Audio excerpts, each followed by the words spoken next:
కరుణామయుడైనటువంటి దేవుని పేరుతో ప్రారంభిస్తున్నాను. ప్రియులారా, ఈరోజు ప్రజలు నైతిక విలువలు, మానవతా విలువలు కోల్పోవడానికి గల ప్రధాన కారణం ఏంటంటే, ఆస్తికుల్లో వాస్తవ ఆధ్యాత్మిక భావాలు లోపించడం. ఆస్తికులంటే మనం దైవాన్ని నమ్మేవాళ్ళం, ధార్మికత మన దగ్గర ఉంది, భక్తి విశ్వాసాలు ప్రతిపాదిస్తాం. అయితే కాన్సెప్ట్ ఆఫ్ స్పిరిచువాలిటీ ఉంది, కానీ రియల్ కాన్సెప్ట్ ఆఫ్ స్పిరిచువాలిటీ అనేది లేదు. వాస్తవ ఆధ్యాత్మిక భావాలు లేవు. ఉదాహరణ చూడండి, మనం గుడికి వెళ్తాం, ప్రార్థన చేస్తాం, మసీదుకి వెళ్తాం, నమాజ్ చదువుతాం, చర్చికి వెళ్తాం, ప్రార్థన చేస్తాం. అయితే మన దైనందిన జీవితంలో ఈ ప్రార్థన మన జీవితాలపై ఎటువంటి ప్రభావం వేయదు.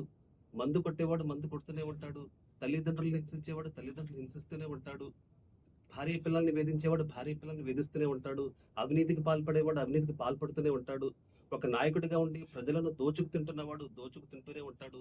ఈ విధంగా వారి వారి వృత్తుల్లో ఉండి వారు చేసేటువంటి పిచ్చి పనులు, నైతిక పనులు ఏవైతే అనైతిక పనులు ఏవైతే ఉన్నాయో ఇవన్నీ కూడా చేస్తూ ఉంటారు. పైకి భక్తుల్లా మాత్రం ఉంటారు.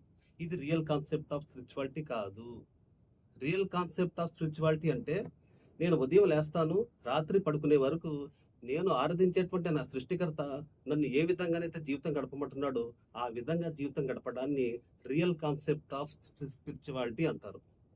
ఉదాహరణ చూడండి, నేను ఒక ముస్లింగా ఉండి నేను 5 పూట్ల నమాజ్ చదువుతూ నా తల్లిదండ్రులు బాధ పెడుతూ వారిని వేధించినట్లయితే నేను చేసేటువంటి నమాజ్ దేవుడు స్వీకరించడు. అదేవిధంగా ఒక క్రైస్తవుడిగా ఉండి నేను ప్రార్థన చేస్తూ ఉపవాసాలు పాటిస్తూ నేను ఇరుగు పొరుగు వారిని ఇబ్బంది కనుక పెట్టినట్లయితే అప్పుడు నా యొక్క ఉపవాసాలు, నా యొక్క ప్రార్థన దేవుడు ఎంత మాత్రం కూడా స్వీకరించడు.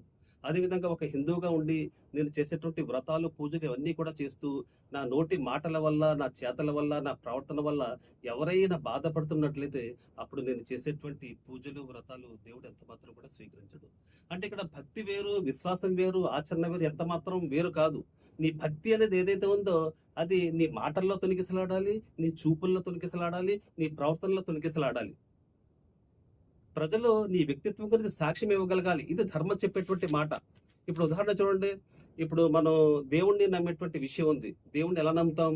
దేవుడు ఉన్నాడు అంటాం, లేకపోతే అందరికీ ఒకటే దేవుడు అంటాం. కానీ ఎలా నమ్మాలి? రియల్ కాన్సెప్ట్ ఆఫ్ స్పిరిచువాలిటీలో దేవుణ్ణి నమ్మేటువంటి విధానం చెప్తున్నాను. ఇప్పుడు దేవుడు చూస్తున్నాడు, నేను చూస్తున్నాను, మీరు చూస్తున్నారు. అయితే మనం చూడడానికి, దేవుడు చూడడానికి వ్యత్యాసం ఏంటంటే, తేడా ఏమిటంటే, మనం వెలుగుంటేనే మనం చూడగలం, చీకట్లో మనం చూడలేం.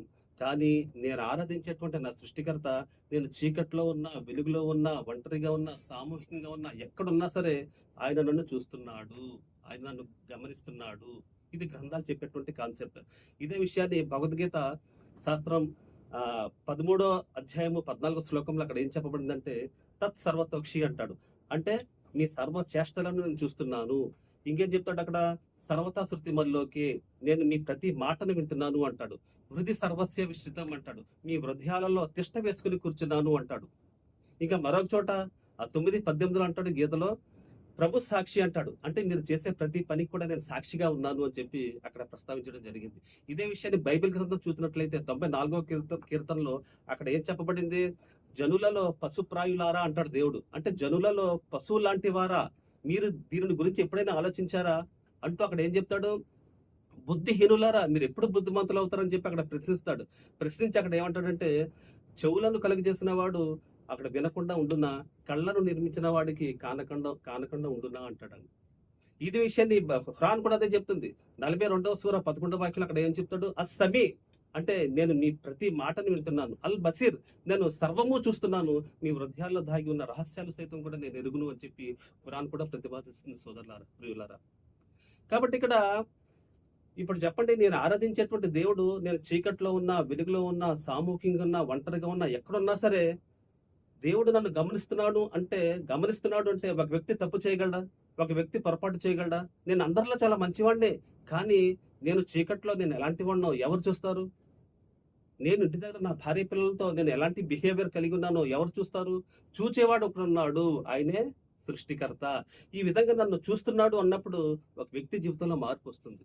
ఈ మార్పు, ఈ భావన ఎప్పటి నుంచి రావాలంటే, చిన్న పిల్లల హృదయాల్లో నుంచి పెద్దవాళ్ళ హృదయాల వరకు వచ్చే విధంగా మన ప్రయత్నం జరగాలి. ఇది దైవ గ్రంథాలు చెప్పేటువంటి రియల్ కాన్సెప్ట్ ఆఫ్ లైఫ్. ఇది మనందరిలో రావాలి.